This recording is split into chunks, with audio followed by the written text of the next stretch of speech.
Indonesia Merdeka atau Belum lama ya. belum sebelum Indonesia Merdeka buku ini sudah menjadi milik seseorang. Iya. Ya kan? Berarti ini buku ini dicetak sebelum Indonesia Merdeka. Iya. Ya. Apa yang penting di sini? Nah, di sini Pak Edi harus tahu. Di sini ada penjelasan. Ya. Di halaman 24 dikatakan al-Arab al-Arabi al-Arab al-Aribah, ya. Al-Arab al-Aribah. Jadi orang Arab yang disapa dengan Arab Aribah. Siapa itu? Haula hum al-Qahtaniyun, dalam kurung au al-Yamaniyun. Jadi di sini disebutkan haula hum al-Qahtaniyun au al-Yamaniyun. Jadi yang dimaksud orang-orang Qahtan, keturunan Qahtan, itu nama lainnya orang-orang Yaman. Nah, siapa itu orang-orang Yaman? Siapa itu yang disapa dengan sebutan al-Qahtaniyun? Itu keturunan Qahtan. Siapa itu Qahtan? Keturunan Yoktan. Kalau bahasa Arabnya Qahtan, bahasa Ibraninya Yoktan. Keturunan dari Eber, tapi bukan keturunan dari Pelek. Dan itu bukan ada kaitan dengan Ibrahim. Tidak ada kaitan dengan Ismail. Nah, ada lagi yang disebut al-Arab al-Musta'ribah. Ini orang Arab yang diarabkan. Bukan asli Arab. Tapi kalau Arab Aribah, al-Arab al-Aribah, itu orang Arab asli. Ya, keturunan Qahtan disebut al-Yamaniyun, orang-orang Arab Yaman. Ini ada kaitannya nggak dengan Ubaidillah ya? Ada ini. Ada ini. Ini pembahasan. Coba lihat di sini. Ya, disebutkan ini.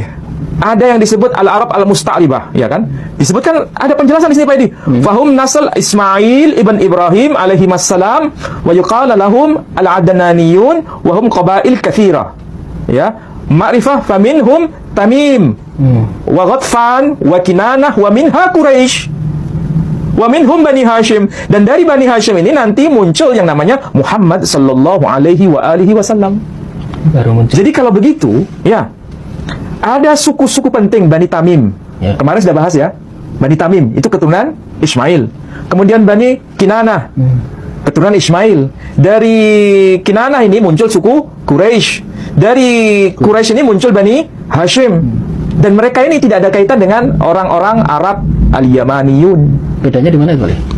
Maksudnya itu dari keturunan Nabi, kemudian ini dari yang Yaman itu. Kalau yang di sini al-Arab al-Musta'ribah itu keturunan Nabi Ismail, keturunan Ibrahim. Tapi kalau orang-orang Arab Aribah bukan keturunan Ibrahim, bukan keturunan Ismail, mereka disapa dengan sebutan al-Qahtaniyun atau al-Yamaniyun. Siapakah mereka? Di sini disebutkan beberapa contoh suku-sukunya. Ada suku yang disebut suku Kendah. Ada suku Toi. Kalau bahasa bahasa Aram, bahasa Suryani, Tayye. Suku Tayye, Toi, dan disebutkan apa? Suku Hadramaut. Bani Hadramaut. Jadi Hadramaut itu bukan keturunan dari Ibrahim ya? Bukan keturunan Ismail. Masuk Yaman ini tadi. Iya, al-Yamaniyun. Yaman itu pertama nama orang, tapi akhirnya dipakai nama lain atau nama sebutan keturunan al-Qahtaniyun disebut al-Yamaniyun. Di antara mereka itu ada yang disebut suku Kindah, suku Toi, dan suku Hadramaut. Jadi Hadramaut itu nama orang sebetulnya, tapi kemudian menjadi nama lokasi. Ya. Tempatnya di mana lokasinya? Ya di situ tadi petanya. Di kawasan mana itu? Semenanjung Arabia bagian selatan. Di kawasan mana? Coba ini kawasan mana ini? Yaman. Ini Yaman ini. Iya. Jadi kalau begitu, orang-orang Hadramaut, orang-orang Arab Yaman ini, ada nggak kaitannya dengan Bani Ismail?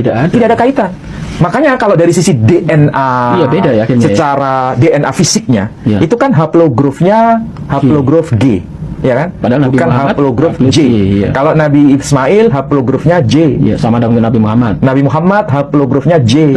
Berarti terjawab ini ya. Kenapa mereka yang dari Yaman ini kok haplognya? Karena disebut sebagai Arab Aribah. Bukan berarti keturunan Nabi Ismail. Bukan keturunan Nabi Ismail. Bukan. Tapi kalau dirunut dari kisah cerita dari bahasa Ibrani tadi masih saudara sebetulnya ya. Masih saudara, tapi bukan keturunan Ismail, bukan keturunan Ibrahim, tapi keturunan Nabi Nuh ya. Jadi coba perhatikan, Nabi kita ini kan ada nasabnya ya. Muhammad sallallahu alaihi wasallam bin Abdullah bin Abdul Muttalib bin Hashim bin Abdi Manaf bin Qusay bin Kilab bin Murrah bin Ka'ab bin Lu'ay bin Ghalib ibn Fikhr alias Quraisy. Tadi disebutkan di sini Quraisy. Keturunan Ismail al-Adnaniyun, ya kan? Dan itu disebut sebagai Arab Musta'ribah, ya, bukan Arab Aribah, Arab Musta'ribah, keturunan Ismail.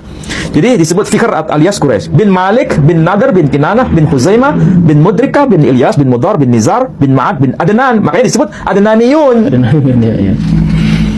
Nah, dari sini nanti sampai ke puncak yang namanya siapa? Ismail atau Yishmael bin Abraham, bin Terah, bin Nahor, bin Seruk, bin Reu, bin Pelek. Nah, dari keturunan Pelek. dari keturunan Pelek, bukan keturunan Yoktan. Oh iya, Ya kan? Kalau Yoktan kan dari ya tadi. Orang-orang Hadramaut itu keturunan Yoktan. Orang-orang Kindah, suku Kindah, keturunan Yoktan. Orang apa itu yang disebut tadi selain ada Hadramaut, ada Kindah, suku Toi, itu keturunan Yoktan, bukan keturunan Ismail. Termasuk Hadramaut itu keturunan Yoktan dari kitab lama ini, ya kan? Jadi bukan keturunan Ismail, tapi keturunan Yoktan. Tapi Yoktan keturunan Eber, sama dengan Pelek keturunan Eber. Jadi ketemunya itu di Eber. Jadi Eber itu punya dua anak, Yoktan dan Pelek. Jadi Pelek ben Eber, ben Shelah, ben Arpakshad, ben Shem, ben Nuh. Oh, anak dari Sam. Ya, anaknya dari Shem atau Nuh. Jadi sama-sama keturunan Nabi Nuh, iya, tapi bukan keturunan Ibrahim, bukan keturunan Ismail. Beda anak tadi. Beda jalur. Beda jalur. Makanya haplogrupnya beda. Dari Yaman ini. Iya. Ini kan kajian kitab, Pak Edi. Ini kitab eksternal. Iya. Ya kan? Mana ini? Ini kan kitabnya orang Yahudi. Menyebutkan itu. Ini kitabnya internal orang Islam sendiri. Iya. Ya kan? Bahkan dari penulisnya dari orang mana ini? Orang Yaman atau bukan? Orang Yaman. Yamani. Jadi dokumen internal bahasanya sama dengan dokumen eksternal. Bahkan kalau kita boleh berargumentasi, sebetulnya Hadramawt itu nama yang sangat tua. Ya. Sebelum zaman Islam. Maksudnya sebelum zaman risalah Nabi kita Muhammad SAW. Ya. Sudah ada nama itu tercatat di kitabnya orang Yahudi.